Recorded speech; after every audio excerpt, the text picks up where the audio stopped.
Baie dankie, ons kan sekerlik begin. Toe ek vanmiddag weer wonder wat is 'n gepaste teks om julle mee te verwelkom, omdat ons so baie getuienisse hoor van Radio Feba en die werk wat hulle doen, toe kom Matteus 5 in my gedagtes waar Jesus sê, julle is die lig vir die wêreld, 'n stad wat op 'n berg lê kan nie weggesteek word nie. Ook steek 'n mens nie 'n lamp op en sit dit onder 'n emmer nie, maar op 'n lampstander en dit gee lig vir almal in die huis. Nou die rede hoekom ek aan die teks gedink het, waar Jesus sê, ons is die lig, en van 'n lig wat op 'n lampstander staan en dit gee lig vir almal, is dat radiogolwe, sover ek weet, en julle moet my help met my fisika, radiogolwe is elektromagnetiese golwe, net soos wat die gewone lig wat ons sien, ook elektromagnetiese golwe is. So in 'n baie letterlike sin van die woord, is Feba lig, en dra hulle letterlik die lig van Jesus se goeie nuus die wêreld in deur middel van liggolwe wat ons net nie kan sien nie. So dit was my mooi toe ek so daaroor dink, en ek dink daar's 'n diep waarheid in, dat ons op enige manier, denkbaar moontlik, die lig vir hierdie wêreld kan en moet wees. Op 'n figuurlike, metaforiese manier, dat ons sy lig moet bring, maar ook op so 'n fisies konkrete manier, deur liggolwe, radiogolwe, wat die goeie nuus bring tot aan die uithoeke van die wêreld. En die lig op 'n lampstander, sien ek die maste wat hulle al op soveel foto's gewys het, dit is inderdaad baie letterlik, ligte op lampstanders. Baie welkom, mag dit ook vanaand vir ons 'n baie geseënde ontmoeting saam wees. Ag, ek moet nou om verskoning vra, Zander, wat vanaand sy getuienis sou kom lewer het verskoning gemaak. Hy het ons gewaarsku dat hy is in opleiding en hy is nie heeltemal seker van sy program nie, en hy het so mooi verskoning gevra en hy het beloof dat hy op 'n ander geleentheid weer sal kom. So baie jammer vir die van julle wat nou spesiaal gekom het vir hom, maar hy het beloof hy sal graag weer wil kom, maar sy program laat dit vanaand net nie toe nie. En dan sou ons 'n video gekyk het, of nie 'n video nie, 'n groete boodskap van Hendrik en Ronel van Peru, een van die mense of egpaar wat ons ondersteun. Die video wil net nie reg oopmaak nie, so ons sal dit op 'n ander geleentheid vir julle wys. Dan net so 'n paar afkondigings, net herinner, môre aand se getuienisaand, altyd 'n baie mooi en 'n besondere geleentheid om bietjie informeel saam te kuier. Ek dink ons sal almal in die saal inpas, Kali, ek het so vermoede. Of gaan ons maar hier in die kerk, maar is so lekker informeel daar in die saal. Dit is maar beter daar, ja. So in die saal dan, môre aand, moet dit asseblief nie misloop nie.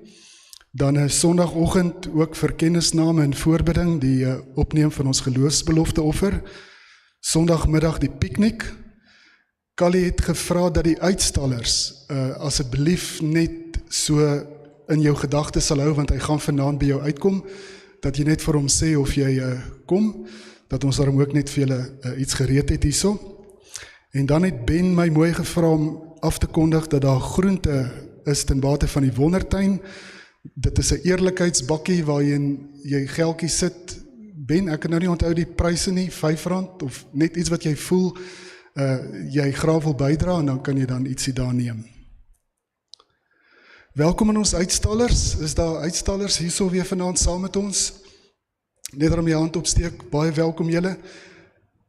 Ons weet julle ry baie rande se petrol uit, so asseblief gaan gesels met die mense, gaan hoor bietjie eerstehands by hulle wat hulle doen, vat 'n traktaatjie en stel ook so belang in hulle werk.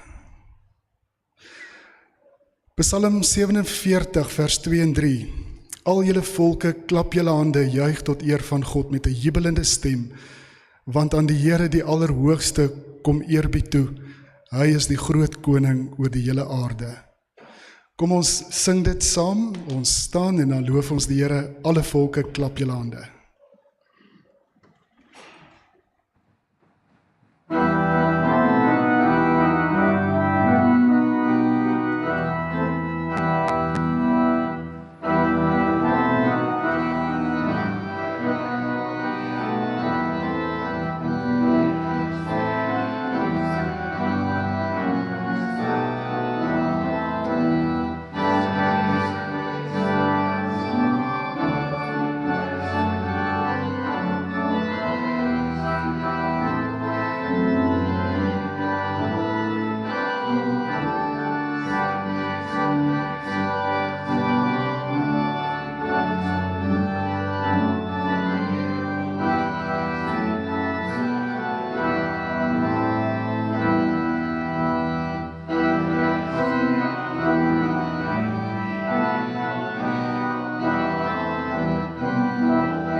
Here, as u kerk en u gemeente, sing ons dit uit en jubel ons dit uit. U is die groot koning wat ons u genade skenk. En Here, as ons net dink aan die voorreg wat ons vanaand het om hier te kan saamwees as u kinders, dan weet ons dis alles uit genade dat ons hierdie voorreg het. En ons harte is by soveel ander broers en susters van ons wat nie hierdie voorreg het nie, wat in vervolgde wêrelddele is en met hulle lewens soms boet vir die voorreg wat ons hier as vanselfsprekend beleef en ervaar. Here, gee dat ons die goeie nuus van Jesus sal bring en dat soveel meer mense sal beleef dat u die God is wat genadig is en liefde skenk en dat ons die sout en die lig in u hand sal wees. Word verheerlik vanaand hier in ons midde.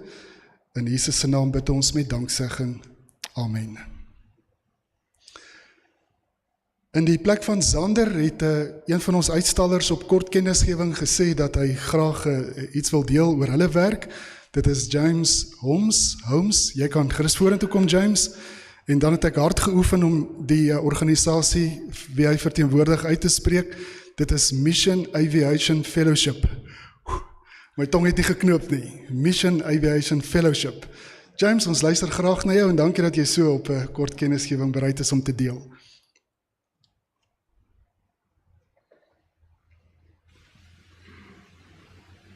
Baie dankie. Ek is letterlik in 'n blik gedruk vanaand, want ek het dit nie verwag nie. Maar julle moet my vergewe, ek sal sommer met 'n verskoning begin, is ek kan verskriklik aangaan as ek van ons besigheid beginne praat. Daar is eintlik twee dinge daar betrokke. En een is die Here en die ander is vliegtuie. Ek is verskriklik lief vir vliegtuie van kleins af. En dan nog 'n verskoning eintlik. Ek is eintlik 'n Engelsman. So om myself goed uit te spreek, dan gaan ek julle vra of ek net kan in Engels aangaan. En hopelik, wanneer ek met julle klaar is, dan gaan daar 'n klomp wees wie pilots wil word, want dit gaan oor vlieg.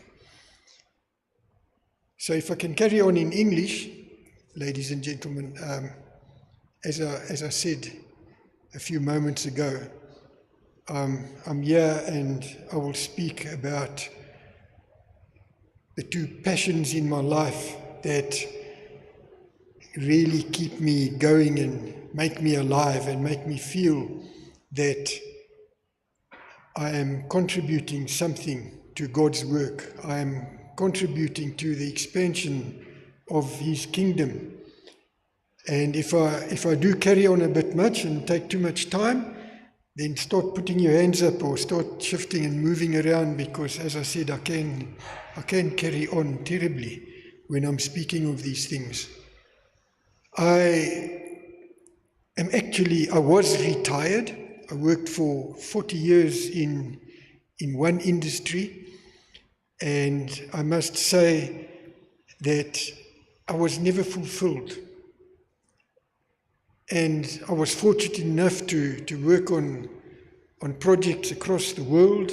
So I worked on a number of continents for the business that I was involved in, and wonderful projects and very interesting and new startups of new mines specifically on a couple of continents. I got close to retirement age and I started questioning, what have I lived for? What have I contributed to the world? And working for a corporate, it's all about the bottom line. You guys will know. And it's all about satisfying shareholders and providing dividends and giving people return on investment. And it's wonderful when a project works and you can bring a greenfields project into being and a new mine starts up and you could look at that mine and you could feel, well, I was part of that. Wonderful. But it was not fulfilling. And as I said, I loved aviation and I loved aeroplanes from when I was very small. For a couple of years along that 40-year walk, I got a pilot's license and I flew a bit myself. And I was still wondering, what am I going to do? And then, having retired, the opportunity came up in MAF, as it's generally known as. And forgive me if there are folks here who know of MAF, Mission Aviation Fellowship. Let me tell you a little bit about them, about us. At the end of the Second World War, a handful of pilots, mainly fighter pilots, who had been fighting in the European theatre, and for those of you who are familiar with the Second World War, it was a terrible conflict. And those guys came out at the end of the war, very proficient pilots, good pilots, experienced pilots, and they wondered what they're going to do with the rest of their lives. And they decided, after having seen the devastation that they were party to, they decided that they would use aircraft for good rather than for harm. And that's where MAF was born. So they started out, there was some flying done in the Sudan back then, and then it spread over into South America. And I must share a story. I think there's a book, if I remember correctly, at our exhibit. Jungle Pilot, if I remember correctly. It's the story of a man by the name of Nate Saint. And he was one of those Second World War pilots. And he was flying over the Amazon in Colombia one day, and he looked down and he saw this remote little village in the middle of nowhere, middle of the jungle. There were no roads leading to it, and certainly nothing else. And he felt moved. He felt that he needed to contribute. And in saying that, this is essentially where one of our mission values is that we don't fly to established areas. We don't fly to established airfields.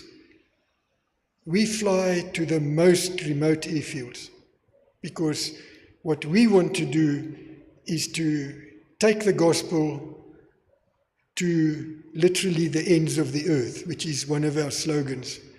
So we look for the most remote locations, and that is essentially as a consequence of Nate Saint and what happened. So what Nate Saint saw was there was no place to land an aeroplane there. And he devised something which still fascinates aeronautical engineers to this day. He would fly his aeroplane in a very tight, steep circle, because essentially it was the days before helicopters became effective. And he would lower provisions on a rope. So this aeroplane making this tight circle, and the basket of supplies would be lowered to the tribesmen below. And that's what he did for some time. And then a while later he saw a little riverbed, and he decided that he's going to land there. So he did. He landed in the riverbed, and the tribesmen came out of the jungle, and they promptly killed him. And there were others that had followed on foot, and when they appeared, they were killed by the tribesmen as well. And there the aeroplane stood, and it was abandoned there. 2 years later, the wives of those guys who got killed there decided they're going back. So they went back. And to cut a long story short, they worked with that group of villagers, and in actual fact, the person who had been the one who made the first cut with the spear, so to say, and killed Nate Saint, he became the first pastor of the church that they planted there. And Nate Saint's son, by the name of Steve, has actually travelled and still travels the world with that pastor, the tribesman who killed Nate Saint, spreading the gospel and telling the story of Nate Saint. So that's one of the stories of Mission Aviation Fellowship. And I will reiterate and say it again, is we want to go to the remotest, the absolute remotest areas. We still do that. There is a place in PNG, Papua New Guinea, which, if any of you know that country, it's mountains, lakes, and jungles. That's what PNG is. There is very little infrastructure away from the coast in the inland. There are no roads. There's no electricity. There's certainly no Wi-Fi. There's literally nothing. There's no services. There's no hospitals. There's no schools. There's no supermarkets. That particular airstrip or community that I'm speaking of takes 7 days by foot to walk there. You can't even get there with animals. The jungle's too thick and the mountain is too steep. And what MAF did, together with the villagers, is on the top, a very sharp ridge, very, very sharp ridge. We cut a little airstrip there. And I don't know if anybody here this evening flies, but that airstrip is just over 400 meters, which doesn't give much space, and there's jungle on both sides. And on the end of the runway is the rest of the mountain. So there's one way in and one way out. So when you come into land and you make your final approach and you make the decision that you're actually going into a landing mode as such, then you are committed, because you don't have the opportunity. What pilots love is the opportunity to go around, because once you're committed to land, you land. There's no go around, because there's a mountain on the other side. And same goes for when you're leaving. You turn around in front of the mountain and you literally fly off the mountain back the way that you came. To add to that, there's a little clinic in Lesotho where we also have an operation. And the little clinic is also built up on the top of a hill. It's not as sharp and as steep as the one in PNG that I'm speaking of. But there was this small community there who also had literally nothing. And especially in winter months, they were cut off by ice and snow, no medical supplies, no support of any kind. And MAF, together with other partners, built a clinic on the top of the hill. And that one is the same, is you land one way and you take off the way that you came. That runway is also that short that any aircraft, and it's a light aircraft, but we use an aircraft that's a little bit larger in a light aircraft stable as such. It was the only aircraft that could carry heavy materials that we had. So that entire clinic was built brick by brick, bag of sand, bag of concrete, pipework, roofing, timber. Everything was flown in by aircraft. and the clinic was built. It took some time, and it took some ingenuity, especially in cutting roofing and lumber a little bit shorter so that it could fit in the aeroplane, and then flying it there and then putting it all together again up on the top of the hill and moving on with building the clinic. That clinic is still operating to this day. It's the kind of work that we do. And essentially, as I say, the object is to spread the gospel. And our primary business is essentially aviation. We are an aviation company. We own upwards of 120 aircraft, which are spread across the world. We're operating in, at the last count, 25 or 26 different countries across the world is where we are actually operating. We have relationships with up to 1,800 other non-profit organizations or individuals or businesses who partner with us to take aid to remote locations. I'll tell you another story. In Chad, where we have another operation up in sort of West Africa, French-speaking area, there was a community very deep inside the Sahara Desert, and there was no water there, nothing, absolutely no water. And what the villagers had to do was they would drive 200 kilometers there and 200 kilometers back just to fetch water daily for their needs.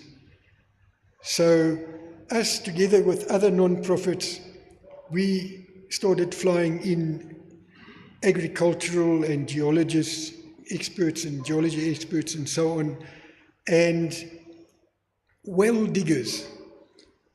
And so we flew these folks in, and they started a project there digging wells for that community and other communities. And after that, the agricultural non-profits came along and first of all started teaching the villagers, after their own basic needs had been met, to do subsistence farming, so they could farm on their doorsteps.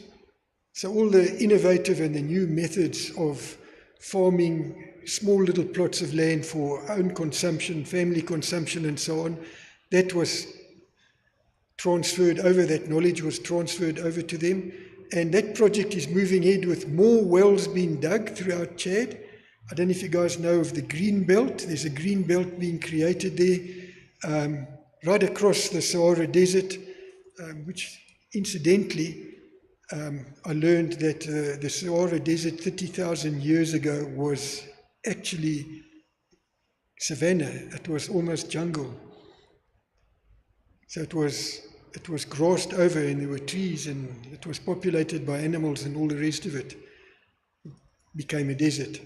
But now they're starting this green belt that is slowly but surely growing, and it comes from the wells that have been dug on that particular line. So that is the type of work that we do. We have, in some of the bigger operations, we own a lot of property. We own a lot of aeroplanes. We have hangars, we have facilities, we have compounds, we have accommodation in the larger programs from which we operate. And my function in MAF South Africa is to recruit.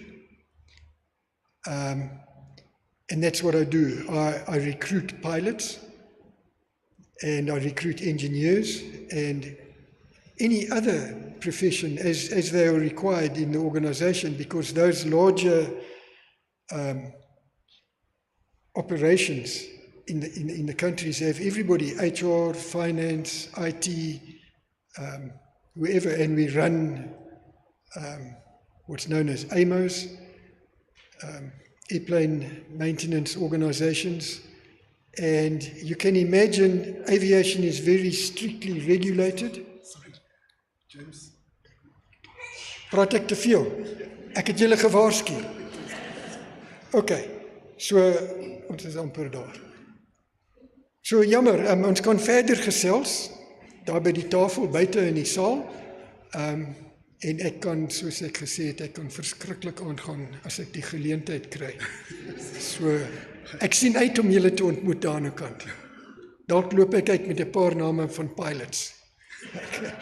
Baie dankie hoor. Baie dankie James, baie seën vir julle. Ja, wat die hart van vol is, loop die mond van oor. Dankie James. Dis dan vir my lekker om aan die woord te stel. Dr. Willem Semmelink, hy is in 'n bestuurende hoedanigheid daar by FEBA. Hy het vir my gesê wat hy doen, maar is so 'n lang naam, amper soos Evangelist Fellowship, so iets, maar is ook lank. So miskien moet jy jouself kom voorstel. Baie welkom by ons. Ons paai het al so 'n hele paar jaar terug gekry, so is lekker om weer te kon sien. Dankie dominee. Ja, goeienaand almal. Ja nee, ek is Willem Semmelink, maar ek werk by FEBA as die support developer. So my verantwoordelikheid is om juis by gemeentes dit te gaan bekendstel wat FEBA doen, maar ek maak gebruik van 'n klomp predikante oor die land. So my werk is om seker te maak by al die gemeentes dat die mense 'n bietjie hoor van FEBA. Maar vanaand gaan ek nie te veel praat oor FEBA nie, want ek wil ook vir julle 'n boodskap bring. En dit is waarvoor ek hier is. Want ons is mos as Christene hier by mekaar en hier is 'n klomp verskillende organisasies en ons dien almal dieselfde Here en ons werk in dieselfde koninkryk van God. Is ek reg? So, kom ons open net met 'n kort gebed en dan gaan ek aan. Hemelse Vader, baie dankie dat ons so by mekaar kan wees en weet dat waaroor ons praat en dink en oordink en voorbidding doen, is u werk. Die koninkryk van God, die evangelie van ons Here Jesus Christus. En daarom, omdat ons hier by mekaar is, wil ek vra Here dat u ook in hierdie kort oordenking van u woord in ons harte sal praat, sal aanmoedig, sodat ons hierdie visie van wat u al die jare gehad het, ook in ons tyd, in ons generasie, sal wakker maak en dat u wat beheer neem oor ons lewe ook beheer sal hê oor u koninkryk. Ons bid dit in Jesus se naam. Amen. Ek gaan aan die hand van 'n baie bekende gedeelte en dit is Paulus se bekering. Dis wat in die Bybel staan. Ek wil amper sê dit is Paulus se roeping wat ons hier gaan lees. So, lees gou saam met my. En ek gaan dit daarso vertoon. Ek hoop net ek gaan so lees, want die rede is as ek hier volgens gaan, dan weet ek nie wanneer om te klik nie. So, intussen het Saulus, dis nou sy vorige naam gewees, soos 'n besetene voortgegaan om die volgelinge van die Here met die dood te dreig. Hy het na die hoëpriester toe gegaan en van hom bekendstellingsbriewe aan die sinagoges in Damaskus gevra. Sy doel was om al die aanhangers van die leer van die Here, wat hy daar kry, mans sowel as vrouens, gevangene te neem en na Jerusalem toe te bring. Toe hy op reis naby Damaskus kom, het daar skielik 'n lig uit die hemel op hom gestraal. Hy het op die grond neergeval en 'n stem vir hom hoor sê, Saul, Saul, waarom vervolg jy my? Wie is u, Here? Vra hy toe. Ek is Jesus, antwoord hy. Dit is vir my wat jy vervolg. Maar staan op en gaan na die stad toe. Daar sal vir jou gesê word wat jy moet doen. Die mense wat saam met hom op pad was, het sprakeloos gestaan. Hulle het die stem gehoor, maar niemand gesien nie. Toe Saulus van die grond af opstaan en sy oë oopmaak, kon hy nie sien nie. Hulle het sy hand gevat en hom na Damaskus toe gelei. 3 dae lank kon hy nie sien nie, en het hy niks geëet of gedrink nie. In Damaskus was daar 'n sekere volgeling van Jesus met die naam Ananias.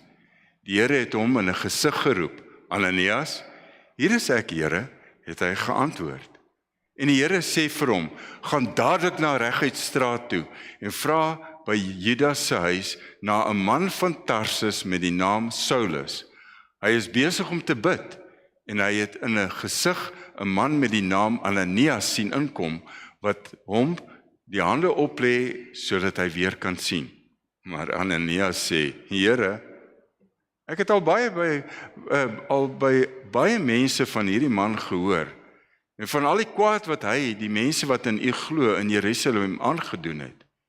En nou is hy hier met volmag van die priesterhoofde om almal gevange te neem, wat U naam aanroep. Toe sê die Here vir hom, gaan daarheen, want ek het hom gekies as my werktuig om my naam uit te dra onder die heidene nasies en hulle konings en ook onder Israel. Ek self sal vir hom wys hoeveel hy vir my naam moet ly. Ananias het toe gegaan en in daardie huis ingekom en hy het Saulus die hande opgelê en gesê, Saul, broer, die Here Jesus wat aan jou verskyn het, toe jy op die pad hierheen was, het my na jou gestuur, sodat jy weer kan sien en met die Heilige Gees vervul kan word. Onmiddellik het daar iets so skille van Saulus se oë afgeval en kon hy weer sien. Toe het hy opgestaan en hy is gedoop en hy het geëet en sy kragte herwin. Ek dink daar was 'n stukkie tussen wat ek dalk gemis het. Nee, 100%. Daar is hy.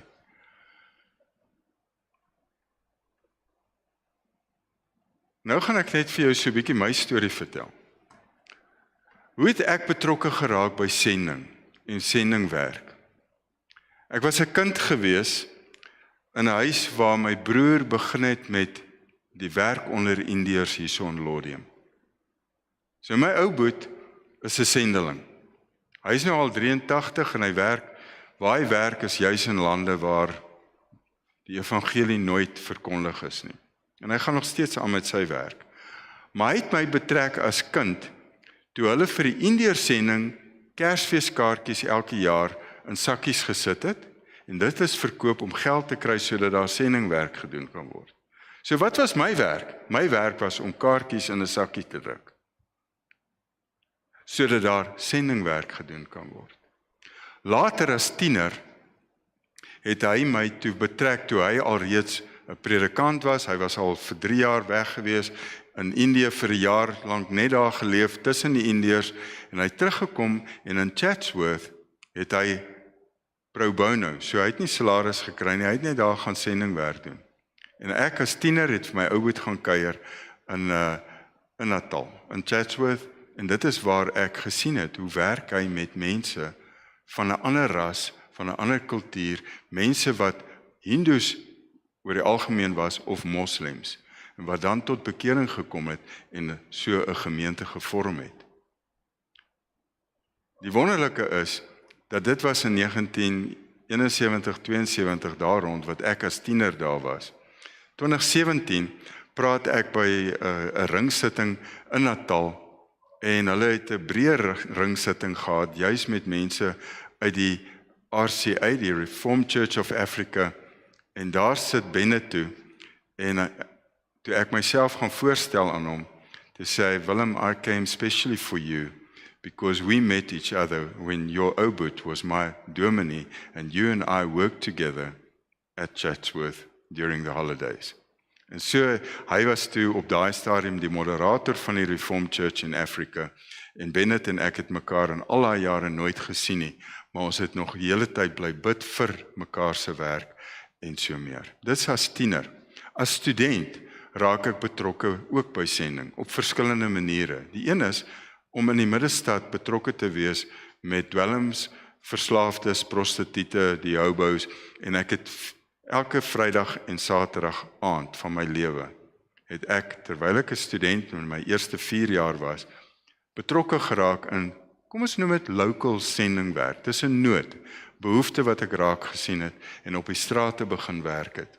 Terselfdertyd het ek ook gaan help met evangelisasie by Mujaji. Nou Mujaji is die reënkoningin. En ons het by haar ingekom en ek moes vir 2 dae buitekant haar kraal wag om toestemming te kry dat ons die evangelie in een van haar stadte kan gaan verkondig waar die evangelie nog nooit verkondig was nie. Hoe het ons dit gedoen? 'n Bandopnemer met 'n boodskap in 'n bandjie en dan gaan staan jy by 'n busstalte en die mense kom aan, hulle wag vir die bus om te kom En dan luister hulle na hierdie boodskap wat op hierdie bandjie is, wat ek niks van verstaan nie, is in 'n taal wat ek nie ken nie. Maar so raak ek betrokke by sendingwerk en het ons die evangelie gaan bring in 'n gedeelte van ons land waar die evangelie nog nooit verkondig was nie. Later word ek predikant en ek is betrokke in verskillende gemeentes. My eerste gemeente in Piet Retief raak ek betrokke by sendingwerk en die sendeling in die Makatini vlakte. Maar ek betrek van my gemeentelede om saam met my ook in die plaaslike, kom ons noem dit townships, betrokke te raak.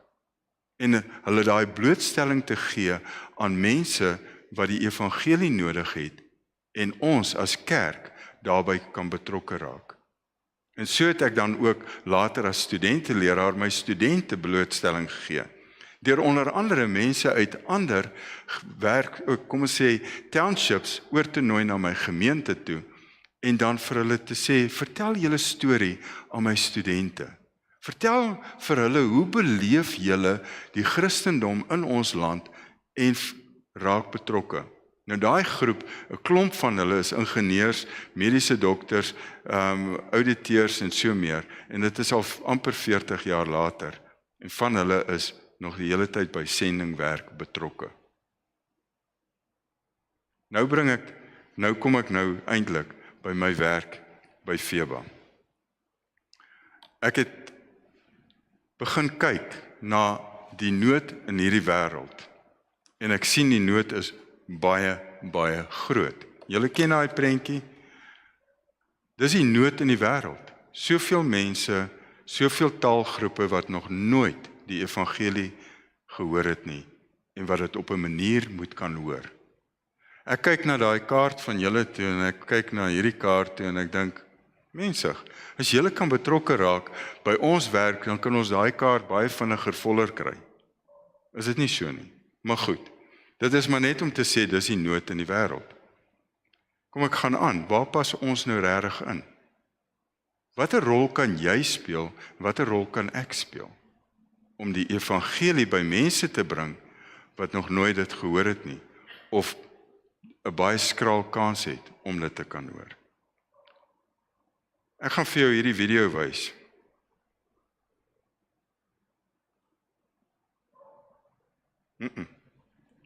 Hy gaan eers wys.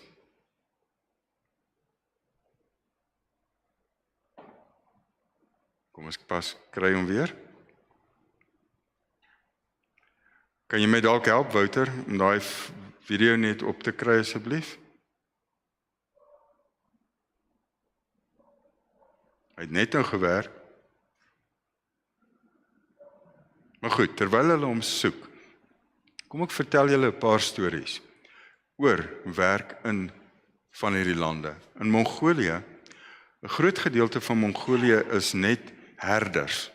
Soos een man en sy gesin en hulle toer deur daai land, 1/3 om hulle beeste of wat ek al hulle mee boer te voer. So hy kom nooit regtig in 'n stad nie. Hy bly waar die beeste of die diere nou ophou vreet vir die aand en daar sit hy kamp op en dis waar hy bly. Nou Jaga is een van die mense wat dan by die Here uitkom. En die enigste manier hoe hy dan by die evangelie uitkom is deurdat iemand vir hom 'n geskenk gegee het van die radiootjie wat FEBA uitdeel. Kom ek gee vir jou net daai idee van hoe lyk daai radiootjie. En dit is sy predikant. Dit is sy kerk. Dis hoe hy werk. En dit is hoe die Here by mense uitkom. Ek sien julle het hom daar, kan ons dalk kyk of ons hom kan speel. What we have seen through an experience of over 70 years is when we are faithful to proclaim the gospel, people come to faith.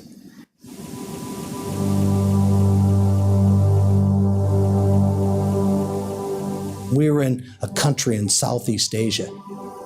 After we had driven way out into the countryside, the road ended.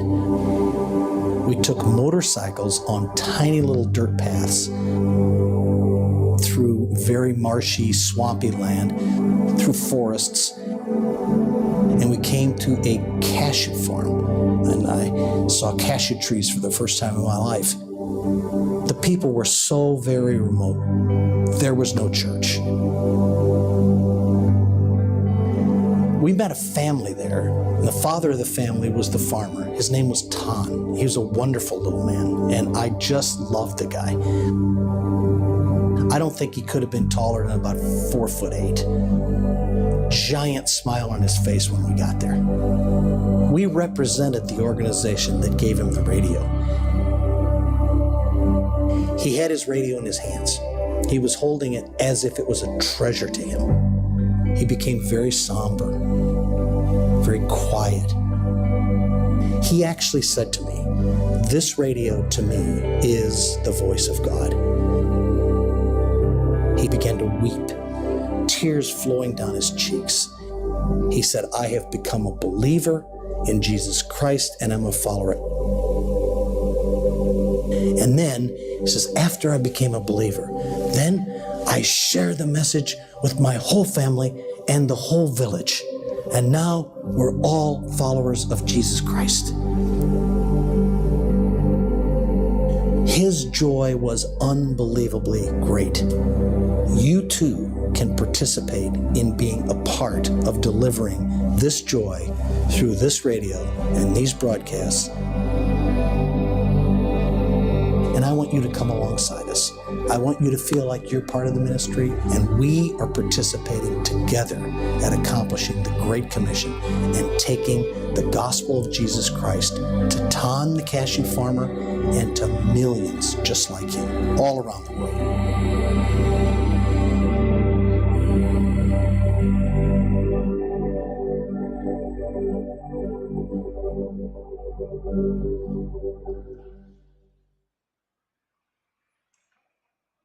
Julle kan net escape druk asseblief. Asai. Voordat ek hierby uitkom, julle wonder nou hoekom het ek Ananias en Saulus se storie vertel.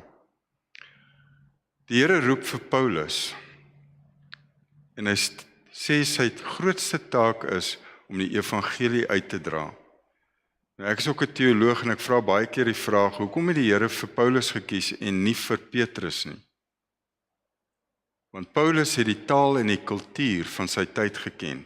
Hy's Saulus van Tarsus. Hy het groot geword in die Grieks-Romeinse wêreld. Hy ken die taal, hy ken die kultuur, hy ken hulle religie, hulle godsdiens, en hy weet hoe om die evangelie oor te dra na hierdie mense toe. Ananias se rol was om vir Saulus na die Here toe te lei en om te help om sy roeping te kan ontdek en dat hy kan uitgestuur word. Die Here gebruik ordinêre gelowige mense om die hand van jou sendeling te gaan versterk. Iewers in daai storie kan jy jouself ook insien, soos ek myself ook insien.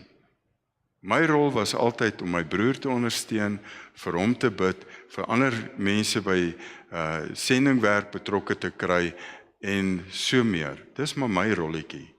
Ek sien dit maar as klein. Maar dit is 'n belangrike rol, want as Ananias besluit dat hy kon hierdie ou gaan my tronk toe vat, ek gaan nie na hom toe gaan nie. Dit was sy eerste doel. Sy eerste vraag aan die Here. Maar Ananias het na die Here geluister en was bereid om daai risiko te loop en wel na Saulus toe te gaan en hom wel na die Here toe te lei en vir hom die pad te baan terug na die Here toe en na sy roeping toe. Dit sou nog etlike jare vat, maar daarby kom ek eers Sondagoggend wanneer ek met julle so 'n bietjie verder praat oor Saulus se roeping. Maar die eerste is om jouself te kan sien as 'n Ananias wat betrokke raak by iemand wat 'n sendingroeping het van die Here af. Kry jy daai prentjie? Goed. Net terug te kom na Feba toe. En dit is, ons het 'n app op ons fone wat jy op jou slimfoon kan sit. Ek beskou dit nie altyd as slimfone nie, want hulle vertaal my taal op WhatsApp, dat ek kort met foute regmaak, of dat dit woorde in my mond lê. Ek weet nie of julle daai probleem het nie. So dis nie vir my so 'n slimfoon hierdie nie.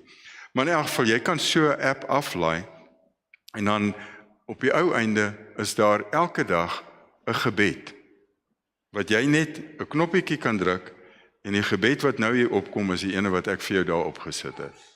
So dit wys ook vir jou, ek het vandag se preek vir jou vir vandag gemaak.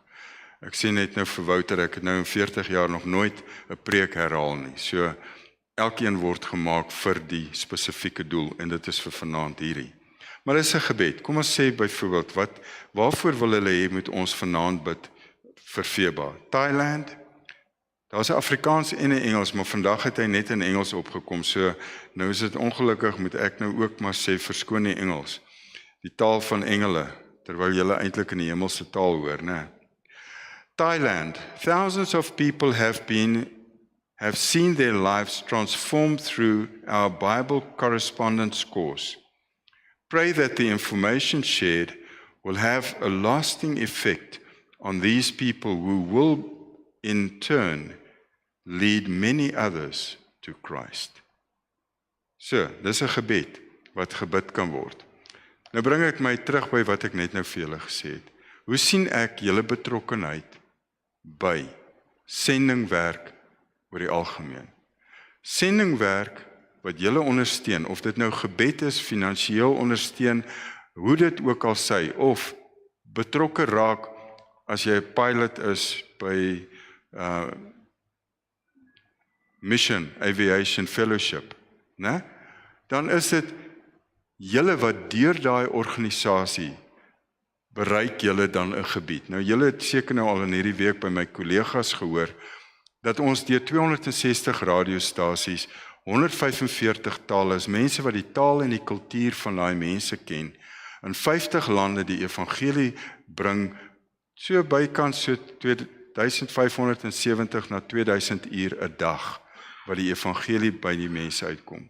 Sou jy op 'n manier betrokke raak, dan wil ek amper sê met ons daai betrokkenheid sien as julle gemeente is betrokke daarbey. Ons kan nie hierdie werk doen sonder gemeentes wat vir ons voorbidding doen en ander ondersteuning bied nie.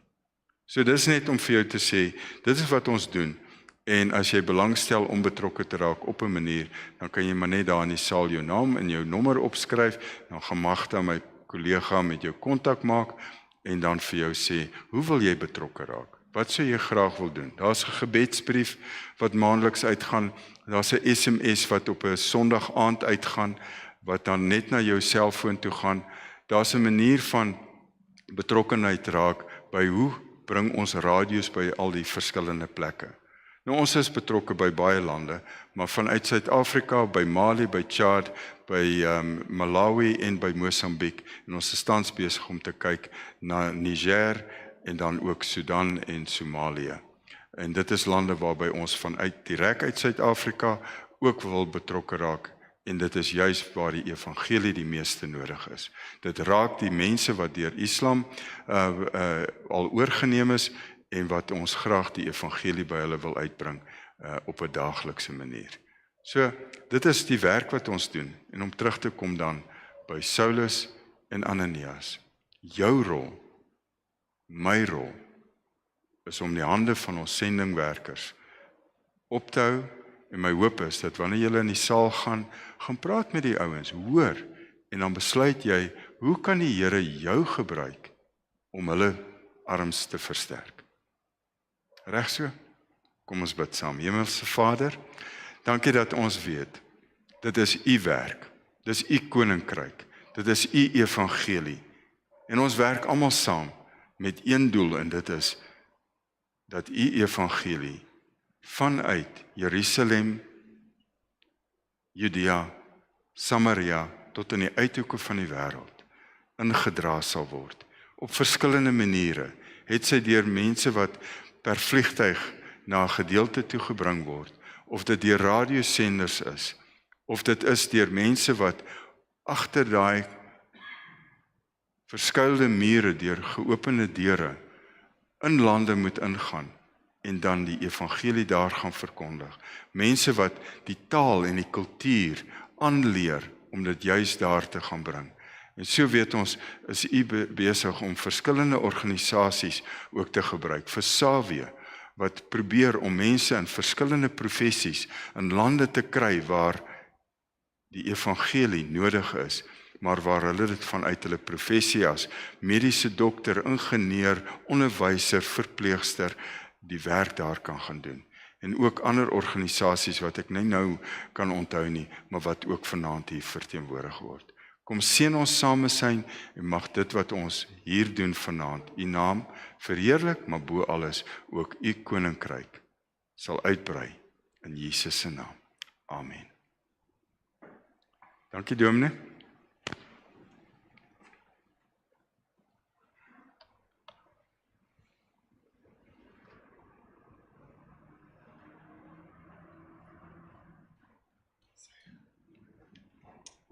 Baie dankie Willem. Seën op jou bediening. Was lekker om na jou te luister. Ons sluit af. Ons gaan 'n lied saam sing in 3 tale, soos wat in die hemel mense uit elke volk, stam, taal en nasie gaan wees. Kom ons sing Hy is Heer en ja, dit gaan in Engels en in daai vreeslike taal. Ek weet nie wat dit is nie. Okay.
Ontvang met biddende harte die seën van die Here. Ons bid dat die genade van ons Here Jesus Christus en die liefde van God en die gemeenskap van die Heilige Gees by elkeen van ons sal wees. Amen. Baie dankie. Ekskuus, ek vergeet van die